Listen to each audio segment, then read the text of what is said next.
हमारे channel popcorn logic को subscribe करें और बेल आइकन दबाएं लेटेस्ट अपडेट्स पाने के लिए। तो दोस्तों, आज हम एक्सप्लेन करेंगे गेट आउट फिल्म, जो सन 2017 में रिलीज हुई थी।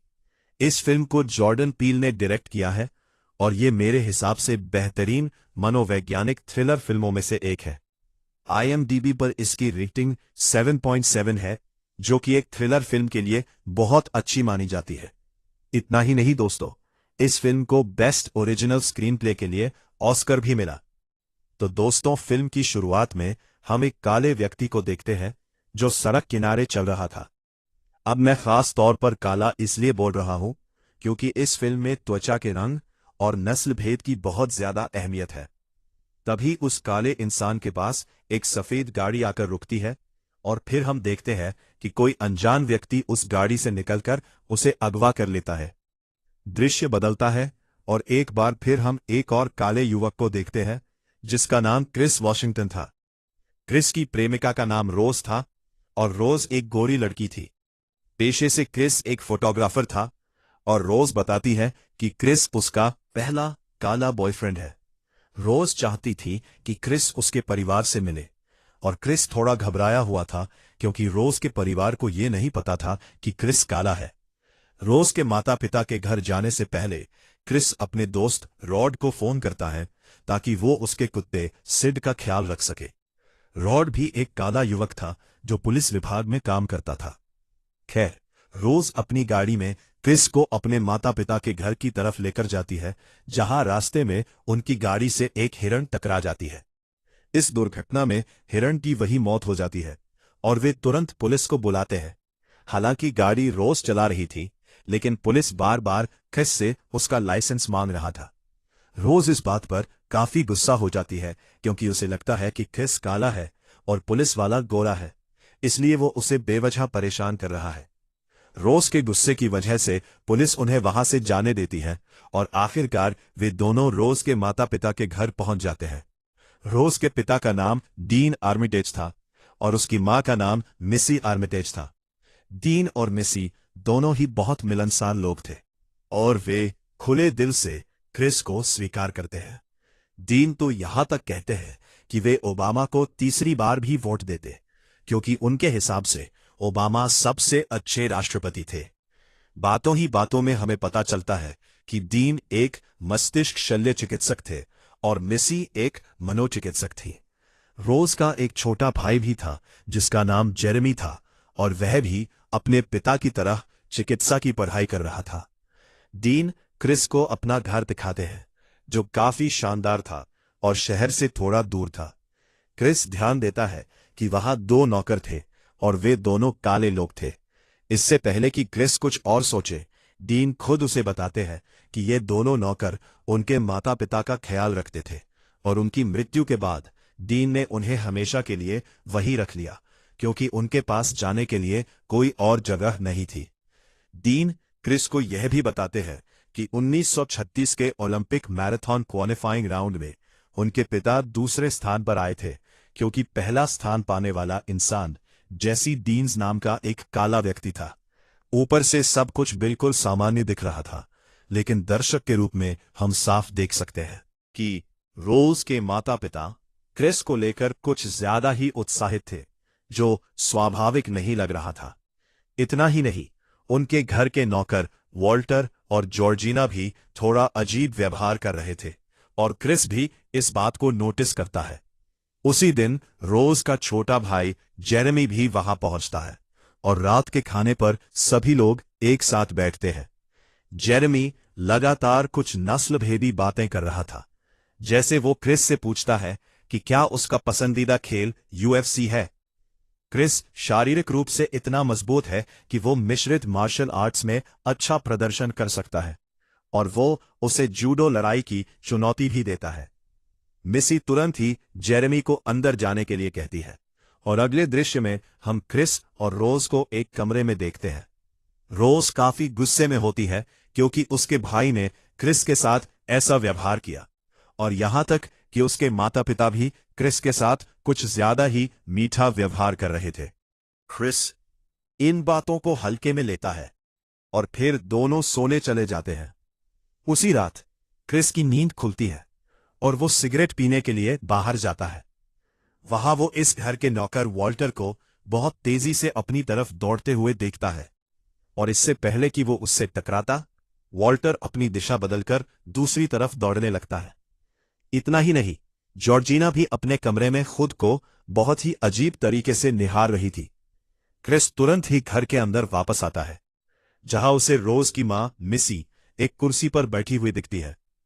मिसी क्रिस को अपने पास बिठाती है और वो उसे यह बोलकर सम्मोहित करने लगती है कि इस प्रक्रिया से उसकी सिगरेट पीने की आदत छूट जाएगी।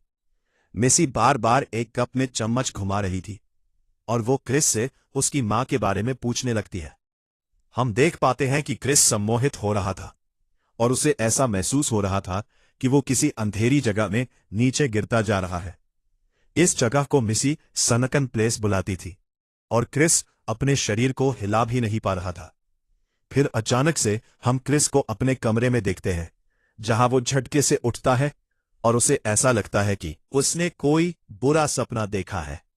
तो अगले दिन क्रिस बगीचे में वॉल्टर से मिलता है, जो उसे पिछली रात के लिए माफी मांगता है।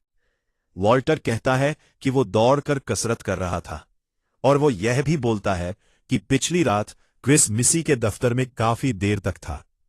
यहां हम दर्शक देख पाते हैं कि वॉल्टर बहुत ही असामान्य व्यवहार कर रहा था।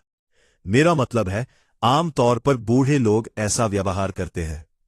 क्रिस तुरंत ही सम्मोहन वाली बात अपनी प्रेमिका रोज को बताता है और वो यह भी बोलता है कि अब वो सिगरेट नहीं पी पा रहा है, क्योंकि सिगरेट के बारे में सोचते ही उसे उल्टी जैसी भावना आने लगती है। तो उसी दिन इस परिवार की एक भव्य मिलन समारोह था, जहां रोज के कई गोरे रिश्तेदार आते हैं। अब जाहिर सी बात है कि क्रिस को इतने सारे गोरे लोगों के बीच थोड़ा अजीब महसूस हो रहा था, लेकिन वो स्थिति को संभाल रहा था। ये सभी गोरे लोग क्रिस के साथ अजीब व्यवहार कर रहे थे। जैसे कभी वो क्रिस के शरीर को छूकर उसकी तारीफ करते थे कि वो कितना मजबूत है, तो कभी उससे ये पूछते थे कि क्या वो गोल्फ खेलता है। ये बहुत ही अजीब था, क्योंकि ऐसे सवाल ज्यादातर वही लोग पूछते हैं कर रहे थे जो काफी बुजुर्ग थे। आगे बढ़ते हुए क्रिस को वहां उस पार्टी में आखिरकार एक काला इंसान दिखता है, जिसका नाम एंड्रू लोगन किंग था। लेकिन एंड्रू भी थोड़ा अजीब ही व्यवहार कर रहा था। उसने एक बूढ़े गोरे इंसान की तरह खुद को कपड़ों पहन रखे थे और उसके बातचीत करने का तरीका भी एकदम अलग था, जैसे गोरे लोग बोलते हैं। इतना ही नहीं, उसकी पत्नी उससे लगभग 30-40 साल बड़ी थी, जो कि एक गोरी महिला थी। अब दोस्तों, मुझे एंड्रू लोगन किंग को देखकर ऐसा लगा कि यह वही इंसान था जिसे हम फिल्म के पहले दृश्य में अगवा होते देखते हैं। बस फर्क इतना था कि अब उसकी मूंछें नहीं थीं और उसका पहनावा बदल गया था। मैं इस बारे में पूरी तरह निश्चित नहीं हूं। अगर मैं गलत हूं तो जरूर बताइएगा। इसके बाद क्रिस मिलता है जिम हडसन नाम के इंसान से, जो क्रिस को पहले से जानता था। जिम अंधा था और पेशे से वो एक तस्वीरों की प्रदर्शनी चलाता था, जिसका नाम हडसन गैलरी था। इस प्रदर्शनी में क्रिस भी अपनी तस्वीरों को नीलामी के लिए रखता था और इसी वजह से जिम जानता था कि क्रिस कौन है। जिम बताता है कि वो भी एक फोटोग्राफर बनना चाहता था, लेकिन उसकी आंखें ठीक नहीं थीं। इसके अलावा वो कुछ ही दिनों तक फोटोग्राफर के रूप में काम करने के बाद अंधा हो गया था और तब से वो हडसन गैलरी चला रहा है। क्रिस को जिम के लिए बुरा लग रहा था, क्योंकि जिम अपने सपनों को पूरा नहीं कर पाया था। इसके बाद हम क्रिस को वापस घर के अंदर जाते देखते हैं, जहां ढेर सारे गोरे लोग आपस में बात कर रहे होते हैं। लेकिन जैसे ही क्रिस उन्हें पार करके ऊपर जाता है, सभी लोग अचानक से चुप हो जाते हैं, मानो वो सिर्फ क्रिस को दिखाने के लिए आपस में बातें करने का नाटक कर रहे थे। जब क्रिस कमरे में पहुंचता है तो उसे अपना फोन चार्जिंग से अलग दिखता है, जिसके कारण उसका फोन बंद हो चुका था। वो रोज से कहता है कि जरूर जॉर्जिना ने ऐसा किया होगा, शायद इसलिए क्योंकि जॉर्जिना क्रिस को पसंद नहीं करती। इसके बाद क्रिस अपने फोन को फिर से चार्ज पर लगाता है और वो अपने पुलिस वाले दोस्त रॉड को फोन करता है। वो रॉड को बताता है कि पिछली रात रोज की मां ने उसे सम्मोहित किया था, और यहां जितने भी काले लोग हैं वो सब दिखते तो जवान हैं, लेकिन उनका हाव भाव एक बूढ़े इंसान की तरह है। तुरंत वहां से निकलने के लिए कहता है, क्योंकि उसे लगता है कि ये गोरे लोग काले लोगों को सम्मोहित करके उन्हें अपना गुलाम बना लेते हैं। क्रिस अभी फोन पर बात ही कर रहा होता है कि वहां जॉर्जिना आकर उससे माफी मांगती है। वो कहती है कि उसने जानबूझकर फोन को चार्ज से नहीं हटाया, बल्कि सफाई करते वक्त जब उसने फोन उठाया तो तार अपने आप ही हिल गई और निकल गई। क्रिस भी उससे शिकायत करने के लिए माफी मांगता है, और वो बोलता है कि वह सिर्फ घबराया हुआ है क्योंकि उसके आसपास बहुत सारे गोरे लोग हैं। इस बात पर हम जॉर्जिना को अजीब सा प्रतिक्रिया देते हुए देखते हैं। मेरा मतलब है, ऐसा लग रहा था कि वह कुछ बोलने की कोशिश कर रही है, लेकिन उसके मुंह से आवाज नहीं निकल पा रही है। उसकी आंखों में आंसू भी थे, लेकिन जब वह बोलती है तो वह फिर से एक बूढ़ी औरत की तरह कुछ अलग ही बात कहती है, मानो उसका शरीर किसी और का है और उसके शरीर के अंदर कोई और है। क्रिस को बहुत अजीब महसूस होता है और वह बाहर एंड्रू लोगन किंग की तस्वीर लेने जाता है, क्योंकि उसे ऐसा लगता है कि उसने एंड्रू को पहले कहीं देखा है। तस्वीर लेते समय तेज रोशनी चमक जाती है और हम एंड्रू के चेहरे का हाव भाव बदलते हुए देखते हैं। उसकी नाक से खून निकल रहा था और वह अचानक क्रिस पर हमला कर देता है। वह बार बार चिल्ला रहा था, बाहर निकलो, बाहर निकलो। और इस दृश्य को देखकर हम दर्शक पूरी तरह यकीन कर लेते हैं कि यहां कुछ न कुछ गड़बड़ जरूर है। सभी लोग एंड्रू को एक कमरे में ले जाते हैं, जहां से निकलने के बाद वह फिर से ठीक हो जाता है और दोबारा एक बूढ़े इंसान की तरह मजाक करने लगता है। इस दृश्य के बाद रोज क्रिस को अपने साथ टहलने के लिए ले जाती है, जहां क्रिस उसे अपने बचपन की कहानी सुनाता है। क्रिस बताता है कि जब वो 11 साल का था तो उसकी मां का दुर्घटना हो गई थी, जिसमें उनकी मौत हो गई थी। उस रात उसकी मां घर नहीं लौटी थी और क्रिस आपातकालीन सेवा पर फोन करने के बजाय टीवी देख रहा था, क्योंकि उसे टीवी देखने की लत थी। अगर वो अपनी मां के न आने पर पुलिस को बुला लेता तो शायद उसकी मां बच जाती, क्योंकि दुर्घटना के कई घंटों बाद उनकी मौत हुई थी, जब वो सड़क पर बिना सहायता के पड़ी हुई थी। क्रिस पूरी रात टीवी देखता रहा और उधर उसकी मां ने अपनी जान गंवा दी। जब ये सारी बातें हो रही थी तो दूसरी तरफ हम डीन को सभी गोरे लोगों के साथ बिंगो खेलते देखते हैं। लेकिन ये खेल मुझे एक नीलामी जैसा लग रहा था, क्योंकि वहां क्रिस की एक तस्वीर लगी थी और ऐसा प्रतीत हो रहा था कि वे लोग क्रिस को बेच रहे हैं। उस खेल का विजेता था जिम हडसन, जिसकी हडसन गैलरी थी। उसी रात क्रिस एंड्रू लोगन किंग की तस्वीर अपने दोस्त रॉड को भेजता है, जो तुरंत ही एंड्रू को पहचान लेता है। एंड्रू का असली नाम एंड्रे हेवर्थ था, जो कई दिनों से लापता था। ये बात जानकर क्रिस तुरंत वहां से जाने की योजना बनाता है और रोज से अपना सामान जल्दी से पैक करने को कहता है। जब रोज पैकिंग करने जाती है तो क्रिस को अलमारी में रोज की कई अलग अलग तस्वीरें मिलती है, जिनमें वो कई अलग अलग काले लोगों के साथ थी। इन लोगों में वॉल्टर और जॉर्जिना भी थे और अब वे यही नौकर बने हुए हैं। क्रिस बुरी तरह डर जाता है और वो तुरंत वहां से भागने की कोशिश करता है, लेकिन नीचे रोज की पूरी फैमिली क्रिस का रास्ता रोके खड़ी थी। क्रिस रोज पर चिल्लाकर गाड़ी की चाबी देने को कहता है और रोज घबराकर कह रही थी कि चाबी मिल नहीं रही है। और फिर अचानक रोज कहती है, तुम्हें पता है क्रिस, मैं तुम्हें चाबी नहीं दूंगी। ऐसा कहते समय चाबी उसके हाथ में ही थी और उसके चेहरे के भाव पूरी तरह बदल चुके थे। क्रिस समझ गया था कि रोज ने उसे फंसा लिया है और वो वहां से भागने की कोशिश करता है, लेकिन मिसी तुरंत ही अपने कप पर 3 बार चम्मच मारती है और क्रिस दोबारा सम्मोहित होकर सीधा जमीन पर गिर जाता है। वो फिर से उसी सनकन प्लेस में चला जाता है जहां उसका अपने शरीर पर कोई नियंत्रण नहीं था। दूसरी तरफ हम क्रिस के दोस्त रॉड को बार बार क्रिस का फोन मिलाते देखते हैं, लेकिन कोई भी फोन नहीं उठा रहा था। वो अपने वरिष्ठ अधिकारियों को बताता है कि शायद गोरे लोगों ने क्रिस को पकड़कर उसे अपना गुलाम बना लिया है, लेकिन कोई भी उसकी बातों पर विश्वास नहीं करता। दूसरी तरफ हम क्रिस को एक कमरे में बंधा हुआ देखते हैं, जहां टीवी पर कुछ वीडियो चल रही थी। इन वीडियो में हम युवा आर्मिटेज परिवार को देखते हैं, जहां वे कुछ अजीब और रहस्यमय बातें कर रहे थे। फिर अचानक टीवी पर एक कप और चम्मच दिखाई देते हैं, जिनकी आवाज सुनते ही क्रिस फिर से बेहोश हो जाता है। अब मुझे पता है कि आप सभी दर्शक काफी ज्यादा उलझन में होंगे कि यहां आखिर हो क्या रहा है। तो आइए मैं आपको समझाता हूं। दरअसल रोज आर्मिटेज का परिवार एक गुप्त समूह का हिस्सा था, जिसका नाम था द ऑर्डर ऑफ द कोएगुला। रोज के दादाजी एक मस्तिष्क शल्य चिकित्सक थे, और उन्होंने एक ऐसी विधि खोज निकाली थी जिसके माध्यम से वे एक इंसानी मस्तिष्क का प्रत्यारोपण कर सकते थे। सम्मोहित करना पड़ता था, फिर उसके मस्तिष्क का एक ऐसा हिस्सा शल्य क्रिया के जरिए हटाना होता था, जिससे उसका शरीर सारी शारीरिक गतिविधियां तो कर सके, लेकिन उसका दिमाग खुद को पहचान न पाए। इसके बाद दूसरे इंसान जो उस शिकार का खरीदार होगा, उसके मस्तिष्क का वही हिस्सा निकालकर उस शिकार के शरीर में लगा दिया जाता था।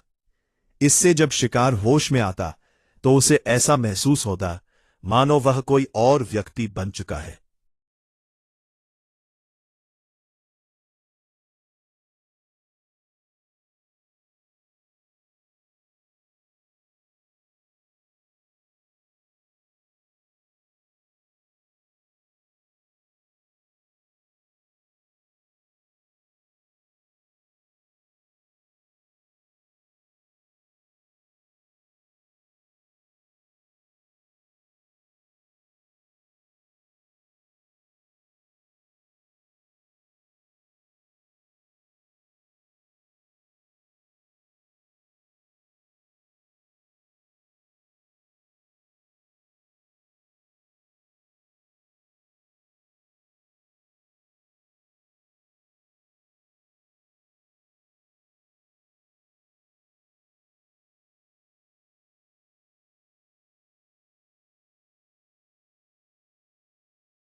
और उसका शरीर भी बेहतरीन तरीके से काम करेगा।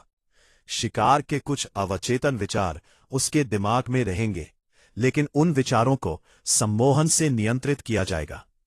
उदाहरण के लिए क्रिस को जिम हडसन ने खरीदा था, जो काफी बूढ़े और अंधे थे।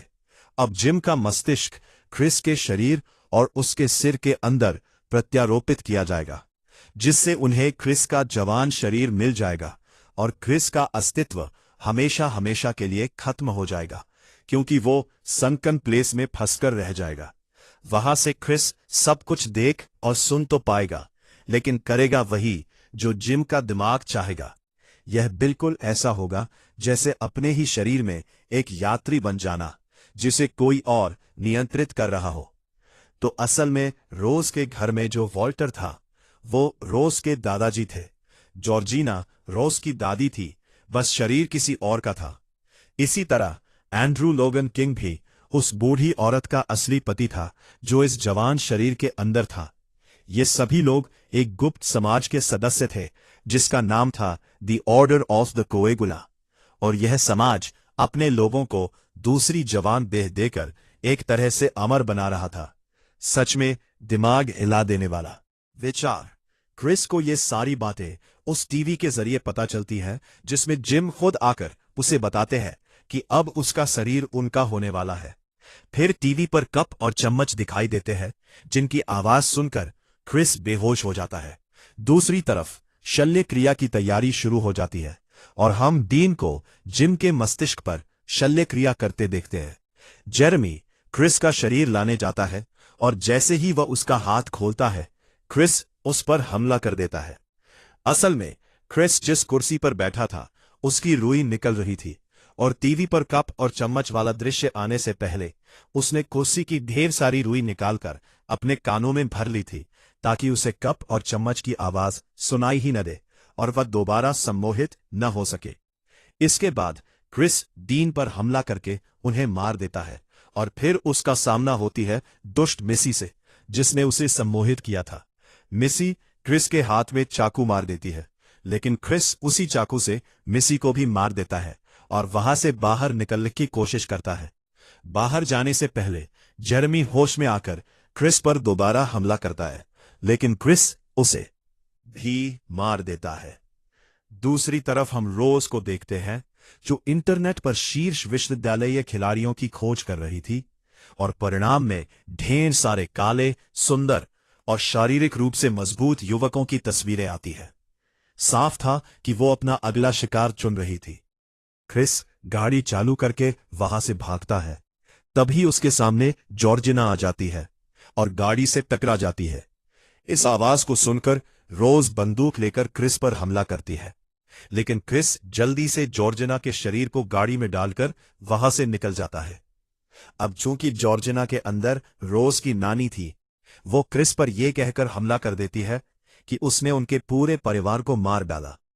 इस हमले की वजह से क्रिस की गाड़ी का दुर्घटना हो जाता है और फिर वहां वॉल्टर और रोज पहुंचते हैं। वॉल्टर क्रिस को मारने की कोशिश करता है, लेकिन क्रिस उसके ऊपर मोबाइल की तेज रोशनी चमका देता है। इससे वॉल्टर कुछ पलों के लिए होश में आ जाता है, जैसा हमने पहले एंड्रू के साथ देखा था, और वो रोज से बंदूक लेकर उसी पर गोली चला देता है। फिर वो खुद को भी गोली मार लेता है। रोज अभी भी जिंदा थी। क्रिस उसका गला घोंटकर मारने की कोशिश करता है। तभी वहां एक पुलिस की गाड़ी आती दिखती है, और उस गाड़ी में क्रिस का दोस्त रॉड था, जो उसे वहां से बचाकर दूर ले जाता है। रोज गोली लगने के बाद भी सड़क के बीचों बीच पड़ी हुई थी। फिल्म यही खत्म हो जाती है। अब बात करते हैं एक खास सवाल की, जो शायद आप सभी के मन में होगा। इस सवाल का जवाब फिल्म में साफ तौर पर नहीं दिया गया है, लेकिन मैं अपनी समझ के हिसाब से कुछ बातें रखता हूं। सवाल यह है कि अगर इस गुप्त समूह के लोगों को सिर्फ शरीर ही चाहिए थे, तो वे काले लोगों को ही क्यों निशाना बनाते थे? वे गोरे लोगों को भी तो बना सकते थे। इसका जवाब सरल है।